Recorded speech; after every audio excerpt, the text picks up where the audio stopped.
ರಕ್ಷಣಾ ವಿಶ್ಲೇಷಕರಾದಂತಹ ಗಿರೀಶ್ ಲಿಂಗಣ್ಣ ಅವರಿದ್ದಾರೆ. ಮೊದಲನೇದಾಗಿ ನಾನು ಸುದರ್ಶನ್ ಸರ್ ನಿಮ್ಮನ್ನ ಕೇಳೋದಾದ್ರೆ, ಸೇನೆಯ ಸಾಮರ್ಥ್ಯ ತಿಳ್ಕೋಬೇಕು ಅನ್ನೋ ಕುತೂಹಲ ಪ್ರತಿಯೊಬ್ಬ ಭಾರತೀಯನಿಗೂ ಕೂಡ ಇರುತ್ತೆ. ಯಾಕಂದ್ರೆ ಸೇನೆ ಅಂತ ಅಂದ್ರೆ ಎಲ್ಲವನ್ನು ಜನರ ಮುಂದೆ ತೆರೆದಿಡೋದಕ್ಕಾಗೋದಿಲ್ಲ, ಸಾಮರ್ಥ್ಯ ಏನು ಅಂತ ಪ್ರತಿದಿನ ಹೇಳೋದಕ್ಕಾಗೋದಿಲ್ಲ. ಅದಕ್ಕೊಂದು ವೇದಿಕೆ ಗಣರಾಜ್ಯೋತ್ಸವ ಅಂತ ಅಂದಾಗ ಸೊ ಪ್ರತಿಯೊಬ್ಬರು ಕುತೂಹಲದಿಂದ ನೋಡ್ತಾ ಇರೋದೇ ನಮ್ಮ ಸೇನೆ ಸಾಮರ್ಥ್ಯ ಏನೇನು ಹೊಸದಾಗಿ ಆಡ್ ಆನ್ ಆಗಿದೆ ಅಂತ. ಆತ್ಮನಿರ್ಭರ, ಮೇಕ್ ಇನ್ ಇಂಡಿಯಾ ಇವೆಲ್ಲ ಬಂದ ಮೇಲಂತೂ ಮತ್ತಷ್ಟು ಪವರ್ಫುಲ್ ಆಗಿದೆ ಅನ್ನೋದು ಕಣ್ಮುಂದೆ ಕರೆಕ್ಟಾಗಿ ಕಾಣಿಸ್ತಾ ಇದೆ. ಬಟ್ ಈ ಬಾರಿ ಗಣರಾಜ್ಯೋತ್ಸವದ ವಿಶೇಷತೆ ಸೇನೆ ಬಗ್ಗೆ ಹೇಳೋದಾದ್ರೆ ಏನು ಹೇಳ್ತೀರಾ ಸರ್? ನೋಡಿ, ಬೆಳಗಿನಿಂದ ನಾವು ಮಾತಾಡ್ತಿರೋದು ನಾರಿ ಶಕ್ತಿ ಬಗ್ಗೆ. ಸೇನಾ ಶಕ್ತಿ, ನಾರಿ ಶಕ್ತಿ.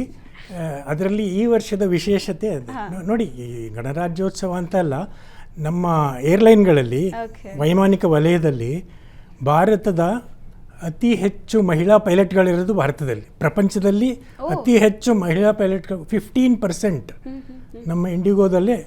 ಸರ್, ಈ ನಂಬರ್ಸ್ ಬಂದಿರೋದು ಎಷ್ಟು ವರ್ಷದಲ್ಲಿ? ಇದು ಈಗ ಏನು ಇದೊಂದು aviation market is A very cyclic market. ಈಗ ಒಂದು 10-12 ವರ್ಷದಿಂದ ಮಹಿಳಾ ಪೈಲಟ್ಗಳ ಸಂಖ್ಯೆ ವೃದ್ಧಿಸ್ತಾನೆ ಇದೆ. ಓಕೆ, ಈಗ ಸೇನೆಯಲ್ಲಿ ಭಾಗಿಯಾಗಬೇಕು, ಜಾಯಿನ್ ಆಗಬೇಕು, ನಾನು ಕೆಲಸ ಮಾಡಬೇಕು, ನನಗೂ ಸಾಮರ್ಥ್ಯ ಇದೆ ಅಂತ ಬಹಳಷ್ಟು ಜನ ಹೆಣ್ಮಕ್ಳು ಅಂದ್ಕೋತಾ ಇದ್ರು. ಬಟ್ ಅವಕಾಶ ಇರಲಿಲ್ಲ, ಅಂಥದ್ದೊಂದು ವೇದಿಕೆ ಇರಲಿಲ್ಲ, ಅಂಥದ್ದೊಂದು ವಾತಾವರಣ ಇರಲಿಲ್ಲ ಅಂತೆಲ್ಲ ಹೇಳ್ತಾ ಇದ್ರು. ಬಟ್ ಈಗ ಅವೆಲ್ಲ ಕೂಡ ಇದೆ. ಈಗ ನೋಡಿ, ಇವತ್ತಿನ ಏರ್ ಶೋನಲ್ಲಿ 54 ವಿವಿಧ ರೀತಿಯ ವಿಮಾನಗಳು ಹಾರುತ್ತವೆ. ಓಕೆ, ಅದರಲ್ಲಿ 15 ಮಹಿಳಾ ಪೈಲಟ್ಗಳು ಭಾಗವಹಿಸ್ತಾರೆ. ಅಂದರೆ ಒಬ್ಬ ಫೈಟರ್ ಪೈಲಟ್ ಆಗೋಕ್ಕೆ ಕನಿಷ್ಠ ಅಂದರೂ ಒಂದು 3 ವರ್ಷ ಬೇಕಾಗುತ್ತೆ. ಅದು ನಿರಂತರ ತರಬೇತಿ. ಸೊ ಅಂಥ ತರಬೇತಿ ಪಡ್ಕೊಂಡು ಇಂಥ ಒಂದು ಸಮಾರೋಹದಲ್ಲಿ ಒಂದಕ್ಕೊಂದು ವಿಮಾನಗಳು ಅಂಟ್ಕೊಂಡು ಫಾರ್ಮೇಷನ್ ಮಾಡುವ ಒಂದು ಸಾಮರ್ಥ್ಯ ಇದೆಯಲ್ಲ ಆ ಒಂದು ಹೆಣ್ಮಗಳಿಗೆ. ಸರಿ, ಏನು ಡಿಫ್ರೆನ್ಸ್ ಇರುತ್ತೆ ಈಗ ನಾರ್ಮಲ್ ಫ್ಲೈಟ್ ಪೈಲಟ್ ಆಗೋದಕ್ಕೂ ಸೇನೆ ಪೈಲಟ್ ಆಗೋದಕ್ಕೂ? ತುಂಬ ಡಿಫ್ರೆನ್ಸ್. ಸೇನೆಯ ಒಂದು ಫಿಸಿಕಲ್ ಸ್ಟ್ಯಾಂಡರ್ಡ್ ಲೆವೆಲ್ಲೇ ಬೇರೆ. ಯಾಕಂದರೆ ಈಗ ನೋಡಿ, ಫೈಟರ್ ಪೈಲಟ್ ಅಂದರೆ ಒಂದು ಸರಿ ಆಕ್ಸಿಲರೇಟ್ ಮಾಡಿದಾಗ ನಿಮ್ಮ ಬಾಡಿಯ ವೇಟ್ ಎಷ್ಟಿರುತ್ತೆ, ಒಂದು 60 kg ಇದ್ದರೆ ಇದು 3 ಪಟ್ಟು ಆಗುತ್ತೆ. 150 kg ನಿಮ್ಮ ಸ್ಕೆಲೆಟನ್ನು ತಡ್ಕೋಬೇಕು. ಅಕಸ್ಮಾತ್ ಏನಾದರೂ ಎಮರ್ಜೆನ್ಸಿ ಆದರೆ ಇಲ್ಲಿ ಫೈಟರ್ ಪೈಲಟ್ಗಳ ಸೀಟ್ಗಳಲ್ಲಿ ಕೆಳಗಡೆ 2 ಬಾಂಬ್ ಇಟ್ಟಿರ್ತಾರೆ ಕೊಳವೆಯಲ್ಲಿ. ಅಂದರೆ ಬುಡಕ್ ಸ್ಫೋಟಗೊಳ್ಳಲ್ಲ. ಒಂದು ಕ್ರಿಟಿಕಲ್ ಅಂದರೆ ಬೆಂಕಿ ಬಿದ್ದುಬಿಡ್ತು, ಈಗ ವಿಮಾನವನ್ನೇ ಬಿಡಲೇಬೇಕು. ಆವಾಗ ಅವರ ತಲೆ ಹೆಲ್ಮೆಟ್ ಮೇಲೆ ಒಂದು ಸ್ಟ್ರಿಂಗ್ ಇರುತ್ತೆ, ಅದನ್ನು ಎಳೆದುಬಿಟ್ರೆ ಅದು ಹೊರಗೆ ಬಂದುಬಿಡ್ತಾರೆ ಪೈಲಟ್ಗಳು. ಪೈಲಟ್ ಹೊರಗಡೆ ಬಂದ್ಬಿಡ್ತಾರೆ. ವಿಮಾನ ಪತನ ಆಗುತ್ತೆ. ಯಾಕಂದರೆ ಅದೊಂದು critical, rarest of the rare cases ಆಗುತ್ತೆ. ಬಟ್ ಅದಕ್ಕೆ ಮೊದಲನೇ ದಿವಸದಿಂದನೇ ತಯಾರು ಮಾಡಿರಬೇಕು. ಮೊದಲನೇ ದಿವಸನೇ ಹೆಂಗೆ ಎಜೆಕ್ಟ್ ಮಾಡಬೇಕು ಅಂತೇಳಿ ಅದನ್ನ ತಯಾರು ಮಾಡಬೇಕು. ಸೊ ಇದನ್ನೆಲ್ಲ ತರಬೇತಿ ಪಡ್ಕೊಂಡ ನಂತರ ಆಮೇಲೆ ಅವರ ಫಿಸಿಕಲ್ ಸ್ಟ್ಯಾಂಡರ್ಡ್ ಹೇಗಿರಬೇಕು ಅಂದರೆ every 6 months they are checked. Every day they are checked before flight. So ಈ ಒಂದು ಏರ್ ಶೋನಲ್ಲಿ ಏನು ಇವತ್ತು ನೋಡ್ತಾ ಇದ್ದೀವಿ, ನಾನು ಈಗಲೇ ಯಾಕೆ ಇದ್ರ ಬಗ್ಗೆ ಹೇಳ್ತಾ ಇದ್ದೀನಿ ಅಂದರೆ, ಏರ್ ಶೋ ಭಾಳ ರೋಚಕವಾದ ರಿಪಬ್ಲಿಕ್ ಡೇ ಪರೇಡಿನ ಹಂತ. ಆಮೇಲೆ ಭಾಳ ಬೇಗ ಮುಗಿದೋಗ್ಬಿಡುತ್ತೆ. ಅದರಲ್ಲಿ ಬೇರೆ ಫಾಗ್. ಅದರಲ್ಲಿ ಬೇರೆ ಫಾಗ್. ಇದರಲ್ಲಿ ಒಂದು ವಿಶೇಷ ಏರೋಪ್ಲೇನ್ ಹಾರುತ್ತೆ ಇವತ್ತು. ಅದನ್ನು ಟ್ಯಾಂಗಲ್ ಫಾರ್ಮೇಷನ್ ಅಂತ. ಒಂದು ಎಲ್ಲ ಏರೋಪ್ಲೇನ್ಗಳಿಗೂ ಗ್ರೇ ಬಣ್ಣ ಇರುತ್ತೆ, ಇದಕ್ಕೆ ಕ್ಯಾಮುಫ್ಲೇಜ್ ಬಣ್ಣ ಇದೆ. ಇದು ಡಕೋಟಾ ಅಂತ ಹೇಳಿ. ಇದು ಟ್ಯಾಂಗೇಲ್ ಫಾರ್ಮೇಷನ್ ಮಾಡಿದ್ದು ನಾವು ಬಾಂಗ್ಲಾದೇಶ ವಿಮೋಚನಾ ಯುದ್ಧದಲ್ಲಿ. ಇದ್ರ ಹಿಂದ್ಗಡೆ 2 ಡಾರ್ನಿಯರ್ ವಿಮಾನಗಳು ಈ ಫಾರ್ಮೇಷನ್. ಈ ವಿಮಾನದ ಒಂದು ಹಿನ್ನೆಲೆ ಬಹಳ ರೋಚಕ ಮತ್ತು ನಿಮ್ಮ ಸಂಸ್ಥೆಗೆ ಸಂಬಂಧಿಸಿದ್ದು ಹೇಳ್ತೀನಿ. ಒಬ್ಬ ಬಾಲಕ, ಒಂದು ವಾಯುನೆಲೆ ಮೋಹನ್ ಬಾರಿ ಅಂತ ಅಸ್ಸಾಂನಲ್ಲಿ, ಅವರ ತಂದೆ ಕಮಾಂಡಿಂಗ್ ಆಫೀಸರ್, ಇದೇ ಡಕೋಟಾ ವಿಮಾನದ ಕಮಾಂಡಿಂಗ್ ಆಫೀಸರ್. ಅವ್ನು ನೋಡ್ತಾ ನೋಡ್ತಾ ನಾನು ನಮ್ಮ ತಂದೆ ಹಾಗೆ ಒಂದು ದಿವಸ ಪೈಲಟ್ ಆಗಬೇಕು ಅಂಥೇಳಿ ಒಂದಿಷ್ಟು ತುಂಬಿಕೊಂಡಿರ್ತಾರೆ ಆಸೆ. ಬಟ್ ಅವರಿಗೆ ಲೈಸೆನ್ಸ್ ಸಿಗುತ್ತೆ ಮುಂದೆ, ಪೈಲಟ್ ಲೈಸೆನ್ಸ್ ಸಿಗುತ್ತೆ. ಆದರೆ ಅವರು ಅದನ್ನು ಕರಿಯರ್ ಆಗಿ ಆಪ್ಟ್ ಮಾಡಲ್ಲ, ಬಟ್ ಈ becomes A very successful business man. ಆಮೇಲೆ ಲೇಟರ್ ಈ ಜಾಯಿನ್ಸ್ ಪೊಲಿಟಿಕ್ಸ್ ಆಲ್ಸೋ. ಅವರಿಗೇನೋ ಒಂದು ಆಸೆ, ಇದು 70 ವರ್ಷದ ಹಿಂದಿನ ಒಂದು ಏರೋಪ್ಲೇನ್ ಅಷ್ಟೊತ್ತಿಗೆ 1980ರಲ್ಲಿ ಇದರ ಜೀವಾವಧಿ ಮುಗಿದು ಕೆಲವು ಕಡೆ ಸ್ಮಾರಕಗಳಾಗಿ ಇಟ್ಟಿರ್ತಾರೆ, ಕೆಲವು ಕಡೆ ಸ್ಕ್ರಾಪ್ ಮಾಡಿಬಿಟ್ಟು ಇದನ್ನು ಮಾರೇ ಬಿಡ್ತಾರೆ. ಸೊ ಇವರು ನಮ್ಮ ತಂದೆಗೆ ಅದನ್ನು ಆ ವಿಮಾನವನ್ನು ಹಾರುವ ಒಂದು ಯೋಗ್ಯತೆ ಪಡ್ಕೊಂಡ ವಿಮಾನವನ್ನು ಬಳುವಳಿ ಕೊಡಬೇಕು ಅಂತ ಒಂದು ಆಸೆ. ಸೊ ಇದಕ್ಕಾಗಿ ದೇಶದಾದ್ಯಂತ ಹುಡುಕಾಟ ಶುರು ಮಾಡ್ತಾರೆ, ಎಲ್ಲಾದರೂ ಸಿಗುತ್ತಾ ಅಂತೇಳಿ. ಕೊನೆಗೆ ಇಂಗ್ಲೆಂಡಿನ ಕಾನ್ವೆಂಟ್ರಿ ಏರ್ಫೀಲ್ಡ್ನಲ್ಲಿ ಒಂದು ಮುರುಕು ಡಕೋಟ ನಿಂತಿರುತ್ತೆ.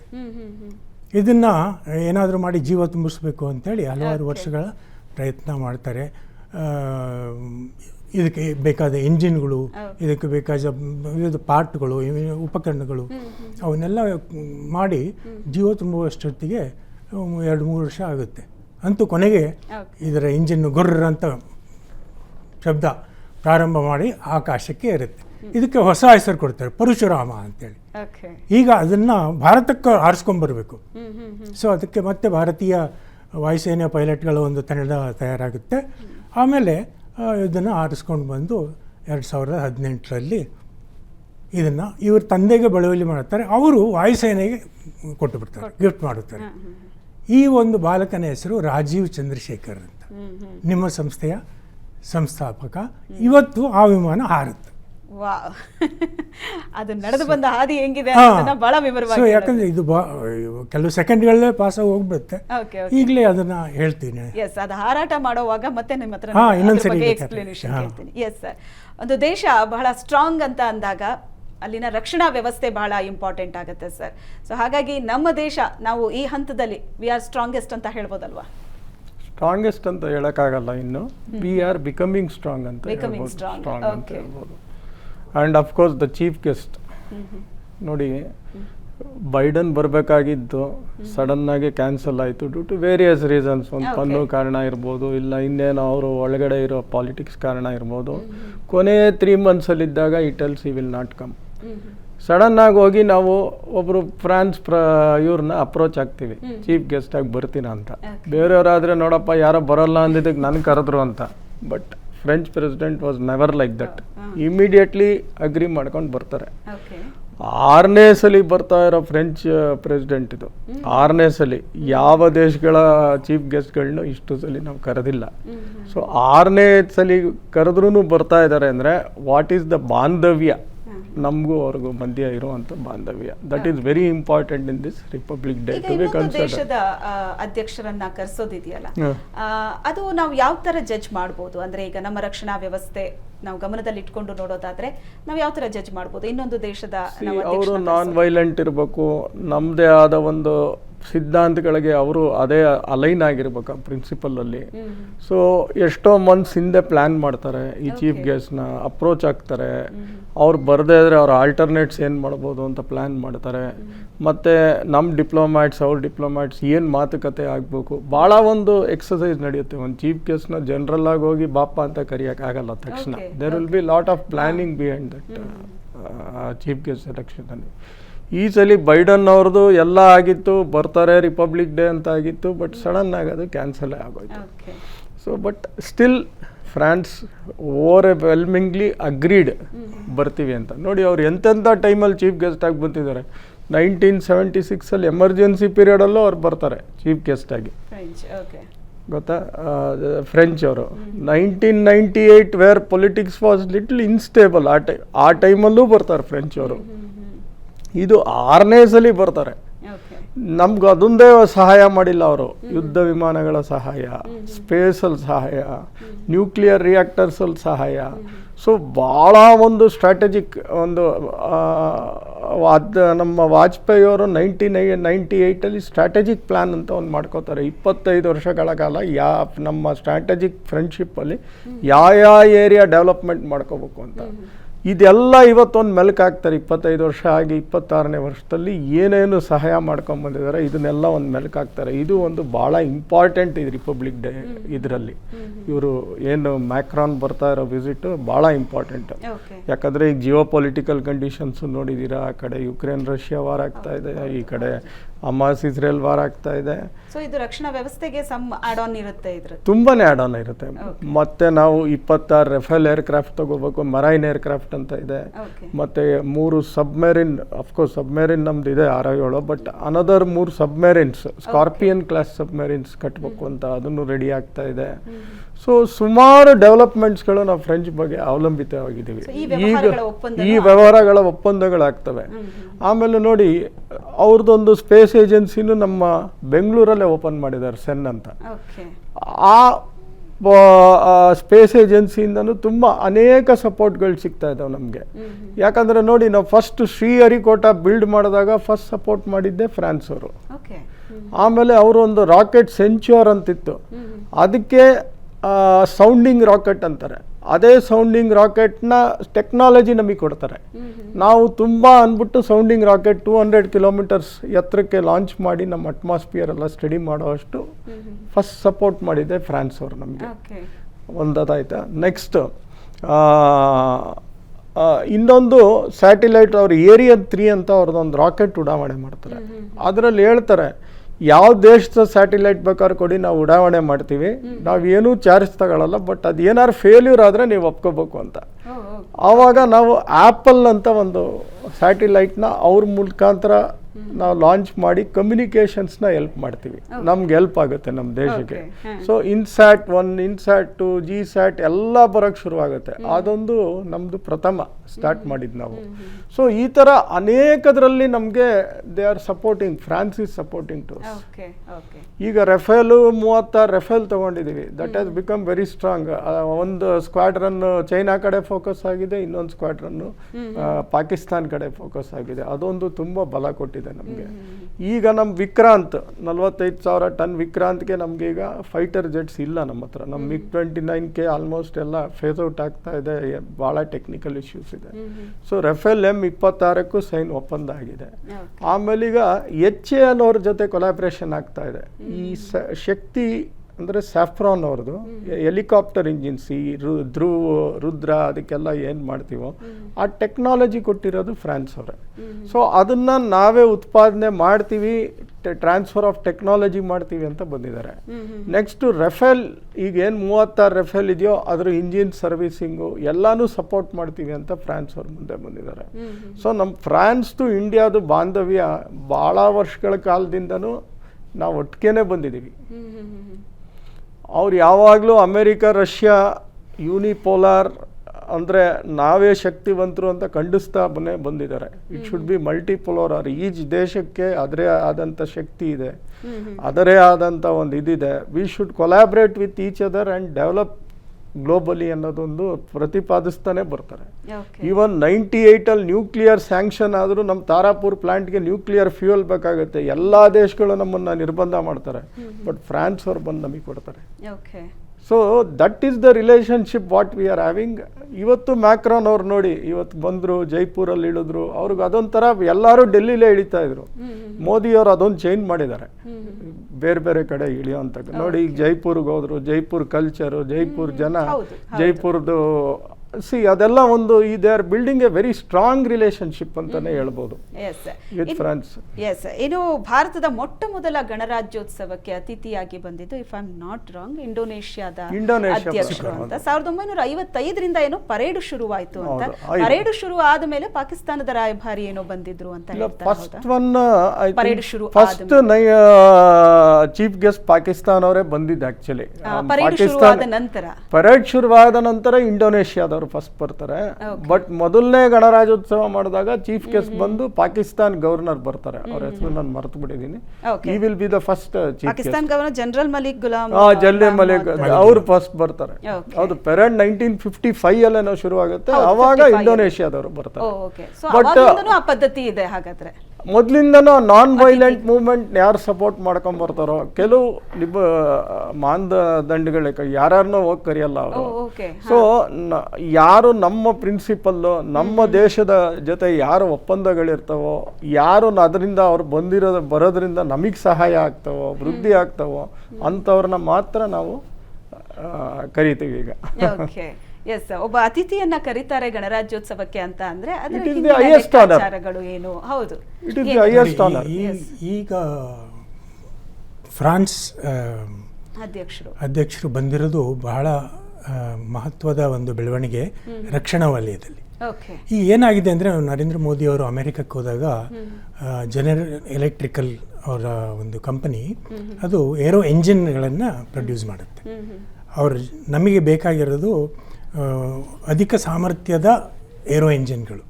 ಈಗ HAL ಏನೋ ತೇಜಸ್ ಮಾರ್ಕ್ 1A ಮತ್ತು ಮಾರ್ಕ್ 2 ವಿಮಾನಗಳನ್ನು ತಯಾರಿಸಿಬಿಡುತ್ತೆ. ಅದಕ್ಕೆ ಅಳವಡಿಸೋ ಎಂಜಿನ್ನು, ಯಾಕಂದರೆ ಒಂದೊಂದು ಎಂಜಿನ್ನ ಒಂದು ಸಾಮರ್ಥ್ಯ ಏನಿದೆ 1000 to 1600 ಡಿಗ್ರಿ ಸೆಂಟಿಗ್ರೇಡ್, ಅಷ್ಟು ಒಂದು ಶಾಖವನ್ನು ತಡ್ಕೊಳ್ಳೋ ಒಂದು ಮೆಟಲರ್ಜಿಕಲ್ ಸೀಕ್ರೆಟ್ ಯಾರು ಬಿಟ್ಕೊಡಲ್ಲ. ಈಗ ಒಪ್ಪಂದ ಏನೋ ಮಾಡ್ಕೊಂಡು ಬಂದರು, ಆದರೆ ಈ ಅಮೆರಿಕದ ಕುತಂತ್ರ ಬುದ್ಧಿ ನೋಡಿ ಒಪ್ಪಂದ ಆಗಿದ್ದು 24 ಎಂಜಿನ್ ಪರ್ ಇಯರ್ ಅಂತ ಹೇಳಿ. ಆದರೆ American government has advise them to slow down the production to 20 so that every year we get 4 less. ಈ ಒಂದು ಜಿಯೋಪೊಲಿಟಿಕಲ್ ಸಿಚುವೇಷನ್ನಲ್ಲಿ ನಾವು ಅರ್ಥ ಮಾಡ್ಕೋಬೇಕು ಈ ಫ್ರಾನ್ಸ್ನ ಪಾತ್ರ ಯಾಕೆ ಇಂಪಾರ್ಟೆಂಟ್ ಅಂದರೆ, ಈಗ ಇದೇ ಇವರು ಹೇಳಿದ್ರಲ್ಲ ಫ್ರಾನ್ಸಿನ Safran engine, we are likely to get them. ಆಮೇಲೆ produce them in collaboration with India. France and India in collaboration they may produce. Like HAL ಜೊತೆ ಒಂದು ಒಪ್ಪಂದನೂ ಆಗಿದೆ, ಸಹಾಲ್ಸ್ ಅಂತ ಪ್ರೈವೇಟ್ ಲಿಮಿಟೆಡ್ ಅಂತ ಶುರು ಮಾಡ್ಕೋತಾ ಇದ್ದಾರೆ. ಯಾಕಂದರೆ ಬೇಸಿಕಲಿ ಈ ಏರೋ ಇಂಜಿನ್ಗಳಿಗೆ ಒಂದು ಸಾಮರ್ಥ್ಯ ಇರುತ್ತೆ, ಅದನ್ನು ಕಿಲೋ ನ್ಯೂಟನ್ ಟನ್ಸ್ ಅಲ್ಲಿ basically it is link to the speed, aeroplane speed. ಈಗ ನಮಗೆ 500 ಕಿಲೋಮೀಟರ್ ಪರ್ ಅವರ್ ವಿಮಾನ ಹಾರಬೇಕು ಅಂದರೆ ಅದರ ಎಂಜಿನಿನ ಸಾಮರ್ಥ್ಯ ಬೇಸಿಕಲಿ, ಅದು ಎಂಜಿನ್ ಸಾಮರ್ಥ್ಯ ಇದ್ದಷ್ಟು ಅದು ವೇಗವಾಗಿ ಹಾರೋಕ್ಕೆ ಸಾಮರ್ಥ್ಯ ಪಡ್ಕೊಳ್ಳುತ್ತೆ. ಸೊ ಹಾಗಾಗಿ ಇದೊಂದು ಭಾಳ ಇಂಪಾರ್ಟೆಂಟ್. ಆಮೇಲೆ it didn't happen over night. ನೋಡಿ ಜುಲೈ ಬಹಳ ಜೋರಾಗಿರುತ್ತೆ. ಇದ್ರ ತಯಾರಿ ಬಗ್ಗೆ ನಾನು ಕೇಳಬೇಕು ಅಂತ ಇದ್ದೆ. ಫಾರ್ ಎನ್ ಎಕ್ಸಾಂಪಲ್, ಒಂದು ಚಿಕ್ಕ ಎಕ್ಸಾಂಪಲ್ ಕೊಡ್ತೀನಿ. ಮೈಸೂರಿನಲ್ಲಿ ನಡೆಯೋ ದಸರಾಕ್ಕೆ ಹೋಗ್ಬಿಡ್ತೀವಿ ಬಂದ್ಬಿಡ್ತೀವಿ, ಆದರೆ ದಸರಾಕ್ಕಿಂತ ಮುಂಚೆ ತಿಂಗಳಗಟ್ಟಲೆ ಮುಂಚೆನೇ ಅಲ್ಲಿ ಶುರು ಆಗುತ್ತೆ ಕೆಲಸಗಳು. ಅಲ್ಲಿ ದಸರಾ ಭಾಗವಹಿಸೋ ಆನೆ ಇಡೀ ಮೈಸೂರು ತುಂಬ ಓಡಾಡುತ್ತೆ. ಅದು ಅಲ್ಲಿರೋರಿಗೆ ಮಾತ್ರ ಆ ಸಂಭ್ರಮ ಏನು ಅನ್ನೋದು ಗೊತ್ತಿರುತ್ತೆ. ಅದೇ ಥರ ಜನವರಿ 26 ನಾವು 2 ಅವರ ಕಾರ್ಯಕ್ರಮ ನೋಡ್ಬಿಡ್ತೀವಿ, ಮುಗಿದೋಯ್ತು, ಧ್ವಜಾರೋಹಣ ಕಾರ್ಯಕ್ರಮ ಮುಗಿದೋಯ್ತು ಅಂತ. ಭರ್ಜರಿ ತಯಾರಿಗಳು ನಡೆಯುತ್ತೆ. ನೀವು ಹೇಳ್ತಾ ಇದ್ದೀವಿ ತಿಂಗಳಾನ್ಗಟ್ಲೆ ತಯಾರಿ ನಡೆಯುತ್ತೆ. ಮುಗಿದ ನಂತರವೂ ಕೂಡ ಕಾರ್ಯಕ್ರಮ ಇರುತ್ತೆ ಅಂತ. ಮುಗಿದ ನಂತರ ಏನು ಕಾರ್ಯಕ್ರಮ ಇರುತ್ತೆ ಅನ್ನೋದನ್ನ ಆಮೇಲೆ ಕೇಳ್ತೀನಿ. ತಯಾರಿ ಯಾವ ಥರ ನಡೆಯುತ್ತೆ ಅಂದರೆ ಎಷ್ಟು ದಿನದಿಂದ ಈ ತಯಾರಿ ನಡೆಯುತ್ತೆ? ಈಗ ನೋಡಿ, ಸುಮಾರು ಆಗಸ್ಟ್ ತಿಂಗಳಲ್ಲಿ ಇಂಟಿಮೇಷನ್ ಹೋಗುತ್ತೆ ಆರ್ಮಿ ಯೂನಿಟ್ಗಳಿಗೆ. ಅದು ಸೆಲೆಕ್ಷನ್ ನಡೆಯುತ್ತೆ ಅವರವ್ರ ಯೂನಿಟ್ ಲೆವೆಲಲ್ಲಿ. ಯಾರ್ಯಾರು ಸೆಲೆಕ್ಟ್ ಆಗ್ತಾರೆ ಅವ್ರದ್ದೊಂದು ಶಾರ್ಟ್ ಲಿಸ್ಟ್ ಮಾಡ್ತಾರೆ. ಯಾವ್ಯಾವ ಬ್ಯಾಂಡ್, ಯಾವ್ಯಾವ ಸ್ತಬ್ಧ ಚಿತ್ರಗಳು, ಯಾವ ರಾಜ್ಯದಿಂದ ಸ್ತಬ್ಧ ಚಿತ್ರ ಎಲ್ಲರಿಗೂ ಆಹ್ವಾನ ಕೊಡ್ತಾರೆ. ಹೌದು. ಆವಾಗ ಅವರವರ ಒಂದು ಲೋಕಲ್ ಲೆವೆಲ್ನಲ್ಲಿ ತರಬೇತಿ ಶುರುವಾಗುತ್ತೆ. ನಾನು ಹೇಳಿದ್ನಲ್ಲ, ನಾನು NCC ಇಂದ 4 ಸರಿ ಈ ರಿಪಬ್ಲಿಕ್ ಡೇ ಡೆಲ್ಲಿಗೆ ಹೋಗಿದ್ದೀನಿ. ನಾವು ಮಕ್ಕಳನ್ನು ತಯಾರು ಮಾಡೋದು ಆಗಸ್ಟಿಂದನೇ. ಆಗಸ್ಟ್ನಿಂದ ಅವರು ಕರ್ನಾಟಕದಿಂದ ಹೋಗೋದು 118 ಕೆಡೆಟ್ಗಳು, boys, girls, junior division, senior division. But ನಾವು ಅದನ್ನು ಸೆಲೆಕ್ಟ್ ಮಾಡೋಕ್ಕೆ 2000 ಕೆಡೆಟ್ಸ್. ಸೊ ಅವರು ಫಿಲ್ಟರ್ ಮಾಡ್ತಾ ಫೈನಲಿ ಡೆಲ್ಲಿಗೆ ಹೋಗಿ ತಲುಪೋದು 118 ಜನ. ಅಷ್ಟು ಫಿಲ್ಟರ್ ಆಗುತ್ತೆ. ಆಮೇಲೆ ಕೊನೆಯ ಕ್ಷಣದಲ್ಲಿ ಒಂದು ಸೆಲೆಕ್ಷನ್ ಯಾವ ಬೇಸಲ್ಲಿ ಆಗುತ್ತೆ ಸರ್? ಎಲ್ಲ ಚಟುವಟಿಕೆಗಳ ಆಧಾರ, ಫ್ಲೈಯಿಂಗ್ ಇರ್ಬೋದು, ಏರೋ ಮಾಡೆಲಿಂಗ್ ಇರ್ಬೋದು, ಶಿಪ್ ಬಿಲ್ಡಿಂಗ್ ಇರ್ಬೋದು, ಎಲ್ಲ ನೇವಿ, ಆರ್ಮಿ, ಏರ್ಫೋರ್ಸ್ ಅವರವರ ಒಂದು firing, drill, cultural activity, group song, group dance, the cream of ಇಲ್ಲಿ ನಾವು ತುಂಬಾ ಈಸಿಯಾಗಿ ಹೇಳ್ಬಿಡ್ತೀವಿ ಸೇನಾ ಸಾಮರ್ಥ್ಯ ಪ್ರದರ್ಶನ ಅಂತ, ಬಟ್ ಅದನ್ನ ತರೋದು, ಅಲ್ಲಿಗೆ ಒಂದು ಟ್ರಯಲ್ ನೋಡೋದು ಎಲ್ಲದೂ ಬಹಳ ದೊಡ್ಡ ಟಾಸ್ಕ್ ಆಗ್ಬಿಡುತ್ತೆ. ಡೆಲ್ಲಿ ಅಂತ ಸೈನಿಕರನ್ನ ತಯಾರು ಮಾಡೋದು ಏನು, ಯಾಕಂದ್ರೆ ಅವ್ರು ದಿನ ಮಾಡ್ತಿರ್ತಾರೆ. ಈ ಅನಿಮಲ್ಗಳನ್ನ ತಯಾರು ಮಾಡಬೇಕಲ್ಲ, ಹೌದು ಕುದುರೆಗಳು, ಒಂಟೆಗಳು, ಅವನ್ನೆಲ್ಲ ಶಿಸ್ತಿನಿಂದ ನಡ್ಕೊಂಡು ಎಷ್ಟು ಅವುಗಳು ಭರ್ಜರಿ ತಯಾರಿ ಆಗಿರುತ್ತೆ ಆ ವೇಯಲ್ಲಿ ನಡೆಸಿ. ಹೌದೌದು. ಓಕೆ, ಅದು ಕರ್ತವ್ಯ ಪಥದಲ್ಲಿ ರಿಹರ್ಸಲ್ ಶುರುವಾದಾಗ ಬೆಳಗ್ಗೆ 3 ಗಂಟೆಯಿಂದ ಪ್ರಾರಂಭ ಆಗುತ್ತೆ ಮಾರ್ಚಿಂಗ್. 3 ಗಂಟೆ ಅಂದರೆ ಮಕ್ಕಳು ಎಷ್ಟೊತ್ತಿಗೆ ಎದ್ದೇಳಬೇಕು, ಅವ್ರನ್ನ ಟ್ರಾನ್ಸ್ಪೋರ್ಟ್ ಮಾಡಬೇಕು ಇದು ರೆಡ್ ಫೋರ್ಟಿಗೆ, ಕೆಂಪುಕೋಟೆಯಲ್ಲೆಲ್ಲ ಫಾರ್ಮೇಟ್ ಮಾಡಿ. ಇನ್ನು ವಿಜಯ್ ಚೌಕಲ್ಲಿ ಒಂದಷ್ಟು ಜನ ಉಳ್ಕೊಳ್ತಾರೆ. ಅವ್ರು ಈ ಕರ್ತವ್ಯ ಪಥ ಇರೋದೇ 3 ಕಿಲೋಮೀಟರ್. ಸೊ 3 ಕಿಲೋಮೀಟರ್ ಮಾರ್ಚಿಂಗ್, 4 ಗೋಡೆ ಮಧ್ಯೆ ತಯಾರಿ ಆಗಸ್ಟ್ ಇಂದ ಸ್ಟಾರ್ಟ್ ಆಗುತ್ತೆ, ಬಟ್ ಇಡೀ ದೆಹಲಿ ಜನಕ್ಕೆ ಕಾಣಿಸೋ ಹಾಗೆ ತಯಾರಿ 1 ತಿಂಗಳಿಂದ ಶುರು ಆಗುತ್ತೆ. ಹೌದು ಓಕೆ, ಹೌದು. ಯಾಕಂದ್ರೆ ಇದ್ರದ್ದು ಪರೇಡ್ ಗ್ರೌಂಡೇ ಬೇರೆ ಇರುತ್ತೆ. Field marshal Cariappa parade ground ಅಂತೇಳಿ ಡೆಲ್ಲಿ ಕಂಟೋನ್ಮೆಂಟಲ್ಲಿದೆ. ಓಕೆ, ಸೊ ಕರ್ತವ್ಯ ಪಥಕ್ಕೆ ಬರೋದು ಅವರು 1 ತಿಂಗಳಿದ್ದಾಗ. ಸೊ ಈಗ ಭಾಳ ಒಂದು ಈಗ ಫಾರ್ಮೇಷನ್ ವಿಮಾನಗಳು, 54 ವಿಮಾನಗಳು ಒಂದೇ ಕಡೆಯಿಂದ ಟೇಕ್ ಆಫ್ ಆಗುತ್ತಾ? ಆಗಲ್ಲ. ನಾನು ಅದ್ರ ಬಗ್ಗೆ ಕೇಳಬೇಕು ಅಂತಿದ್ದೆ.